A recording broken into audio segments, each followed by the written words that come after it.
Riavako malala ao amin'ny tompo ho aminareo mandrakarivana ny fahasoavana sy ny fiadanana avy amin'ilay Andriamanitra ray sy Jesoa Kristy tompontsika. Amen. Aza mitsipadoa laka ny tany. Aza mitsipadoa laka ny tany.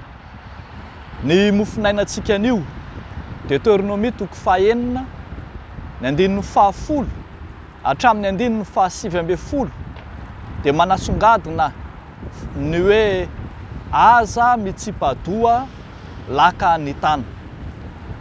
Ohabolana mifono fahendrena malagasy kanefa ihany koa dia mifanandrify amin'ny hevitry ny soratra masina momba ny izay nitantanan'Andriamanitra ny zanak'Israely rehefa avy nivoaka tany Egypta nombany tany amin'ny tany efitra ary dia mampiomana azy ireo Andriamanitra ny hiatrika ny tany Kanana.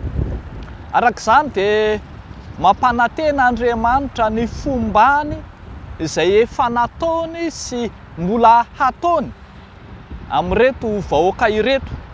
Hitantsika eto fa andray vonona ireto vahoaka ireto rehefa tonga any amin'ny tany Kanana. Trano feno zavatsoa tsy nofenoina, lavaka famorindran'ny voalavaka izay tsy nolavana, tany voavolo voaloboka izay tsy nambolena. Zany no ampanantenan'Andriamanitra ho vatanin'izy ireo any amin'ny tany Kanana. Ary tsy izany ihany fa mbola mampananten'Andriamanitra fa hahita soa izy ireo raha mitandrina ny didin'i Jehova any amin'ny tany izay efa nampanantenainy, tany nomanin'Andriamanitra ho azy ireo io. Indro ary misy didy amandalana izay nomeny Mosesy ireto vahoaka ireto mba hahatonga azy ireo ho vonona tsara andray ny soa izay nomeny Jehova azy, ka tsy hahatonga azy ireo hanao hitsipadoa ny lakana izay ny tany.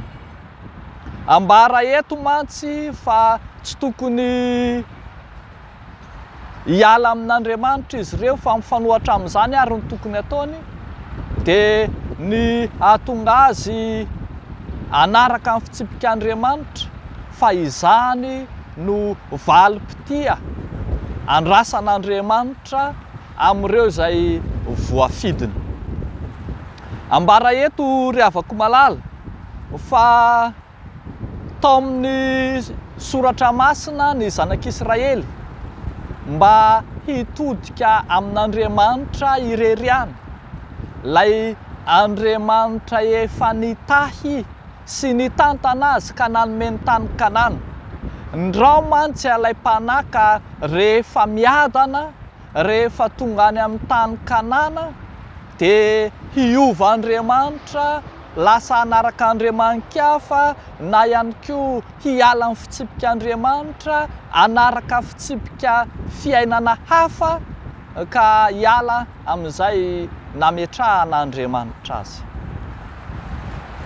Riavako malala ao amin'ny tompo, fiainan'ny soratra masina manontolo, ireo mpanompon'Andriamanitra izay natsoina rehetra mihitsy no miantsoantso sy mikikika ka mitaona antsika hiverina mandrakariva ao amin'izay efa namonjy antsika, mba tsy hahatonga antsika hiverina indray na hiverin-dalana any amin'ny aizina na amin'ny fahafatesana fa hibanjina izay efa namonjy antsika. Zava-dehibe ny fandraisantsika ny famonjena izay efa nomen'Andriamanitra antsika, fa mbola zava-dehibe ny fihazonantsika izany ka tsy hivily na ao amin'ny ankavia na ao amin'ny ankavanana. Riavako malala ao amin'ny tompo, fampatsiahiva ny soratra masina atsika pino zany. Ndrao mantsy rehefa miadana isika dia feno feno fandavana an'Andriamanitra ny fiainana. Ndreo mantsy rehefa tafita isika dia mieritreritra fa isika no nahatafitatsika. Ndreo mantsy mieritreritra isika fa niezaky ny tena manokana, ny vola aman-karena na ny ray aman-drenitsika no nanao ny ezaka rehetra no nahatoy izao atsika. Mety marina amin'ny ampahany ihany izany fa tokony hahatsiaro an'Andriamanitra mandrakariva isika.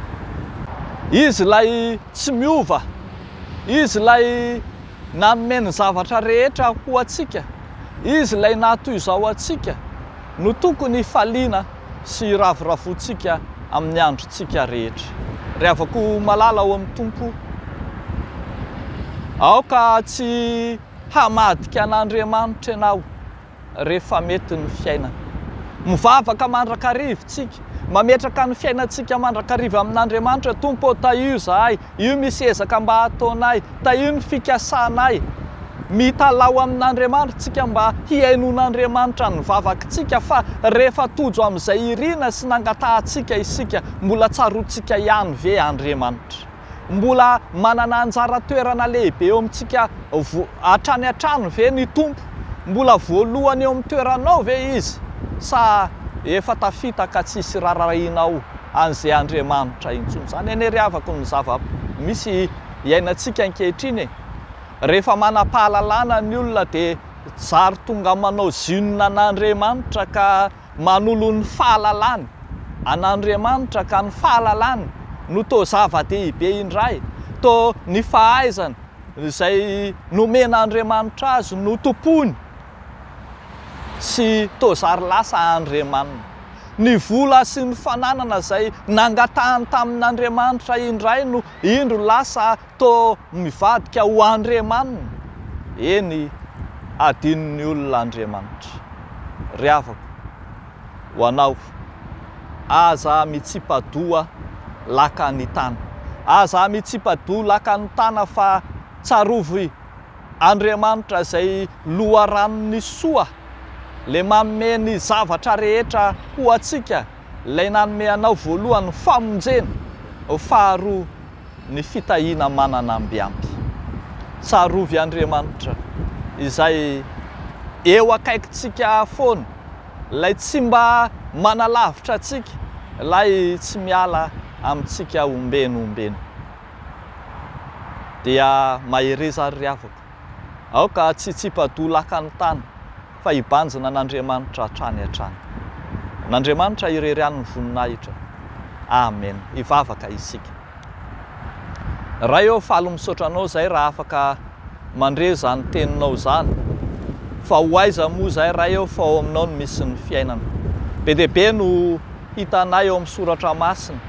Toa niala sy nanalavitra anao Andriamanitra rehefa avy nandray zavatsoa, fa izay kosa ho any amin'iza moa zahay. Dia manankina ny fiainanay feno eo ambany fahasoavanao. Mivavaka izay ho amin'ity herinandro vaovao izay diavinay ity. Mivavaka izay ho an'ireo mpanomponao rehetra izay ao anaty ady sarotra, ao anaty fizahan-toetra mahamay, ao anaty ady, amin'ny endriny maro samihafa, ampahery sy hitsinjo azy reny ianao. Dia ataonay sy angatahanay amin'ny anaran'i Jesosy izany mivavaka izany misaotra Tompo. Amen.